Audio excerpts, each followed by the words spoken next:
أخبرني زكريا بن يحيى أن أبا طالب حدثهم أنه سأل أبا عبد الله عن قول النبي صلى الله عليه وسلم لعلي رضي الله عنه: من كنت مولاه فعلي مولاه ما وجهه؟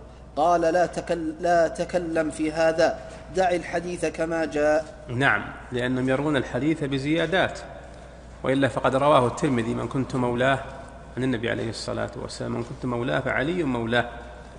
رواه الترمذي وقال: هذا حديث حسن غريب. رواه ابن ماجه. أما الزيادات: اللهم والي من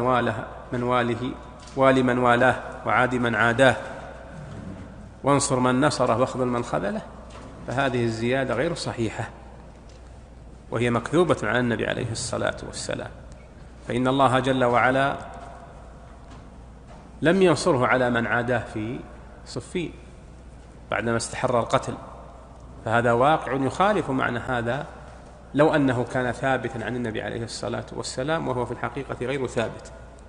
يقول الإمام أحمد: لا تكلم في هذا، دع الحديث كما جاء، أي في ثبوت من كنت مولاه فعلي مولاه.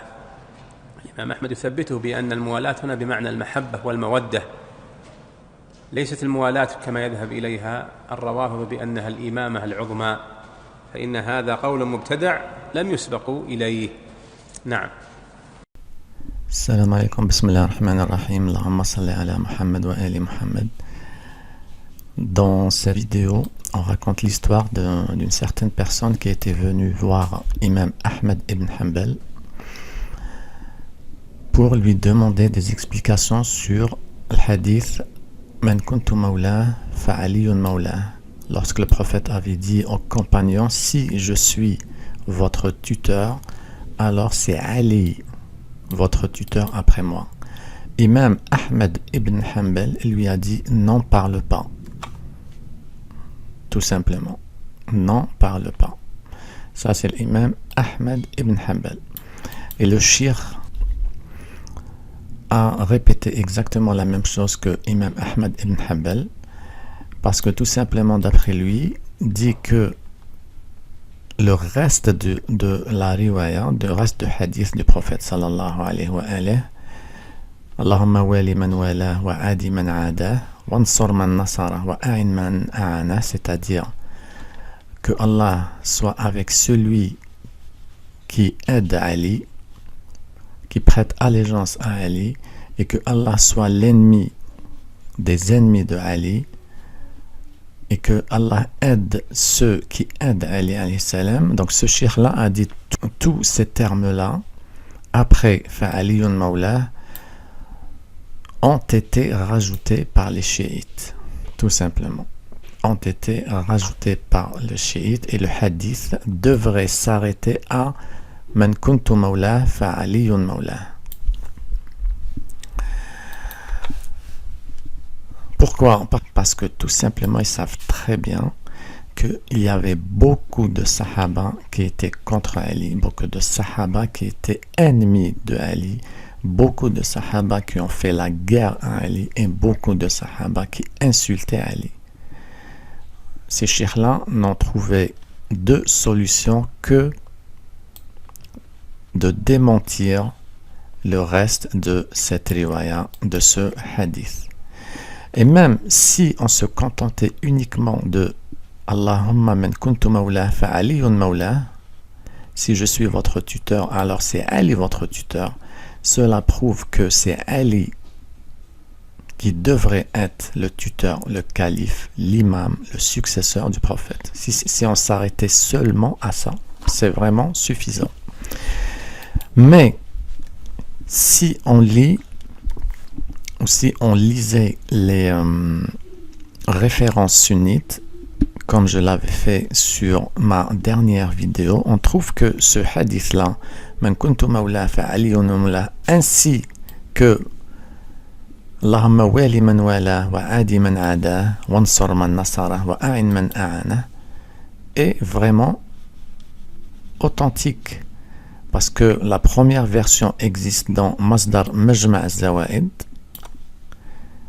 la page Khulasat hukm al-muhaddith, celui qui raconte le hadith, dit que rijaluhu wathaqun, c'est-à-dire les personnes qui ont raconté ce hadith avaient dit que c'était un hadith authentique. Plus bas,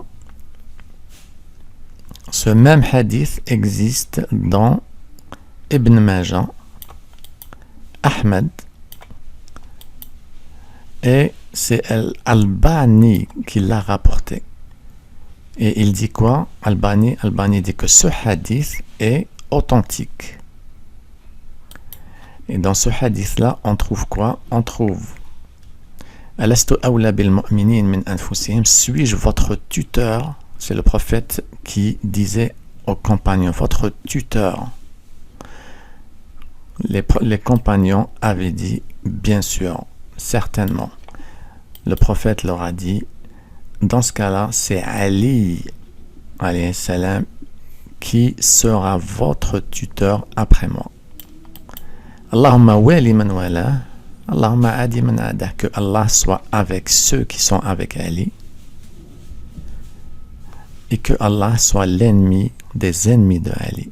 Tout simplement, Allah est l'ennemi de beaucoup de Sahaba qui étaient les ennemis de Ali et qui avaient déclaré la guerre contre Ali. Voilà, ça c'est juste l'explication. Alors, vous avez vu à quel point on vous ment ce shir-là. Et non seulement ce shir, beaucoup de shirs sunnites et salafistes vous mentent, tout simplement. Il y a beaucoup de choses qui ont été falsifiées, trafiquées. L'histoire a été falsifiée et trafiquée par les Omeyyades. Ils ont mis en place Abu Bakr, Omar et Othman avec différentes façons dont j'avais parlé, qui étaient complètement corrompues et que le prophète sallallahu alayhi wa alayhi n'avait jamais désigné ni Abu Bakr, ni Omar, ni Othman en tant que successeur ou tuteur ou calife après lui. Bien au contraire, parce que je vous avais dit qu'il y a eu des différents énormes, des problèmes. Les Sahaba, dont Omar, avaient même tué Sa'd ibn Ubadah parce que c'était un rival à Abu Bakr. Mais il y a bien une preuve, il y a bien des preuves venant du prophète sallallahu alayhi wa alayhi et qui existent dans vos livres authentiques dans lesquels le prophète avait désigné Ali comme tuteur après lui. Tuteur, ça veut dire tout. Tuteur, ça englobe tout. La succession, la responsabilité, le califat. Il avait bien désigné et devant les Sahaba. Mais juste après son décès, Abu Bakr et Omar avaient décidé autrement. Donc, ils avaient renié Ali alayhi salam et le califat et la succession. Ils avaient renié le hadith du prophète et l'ont refusé, ils ne l'ont pas appliqué. Et ils ont désigné Abu Bakr par la force. Et tout ça, c'est écrit dans vos livres authentiques. Mais ce shir, dans cette séquence vidéo, ainsi que beaucoup de shirs, vous ment clairement. Salam alaikum wa rahmatullahi wa barakatuh.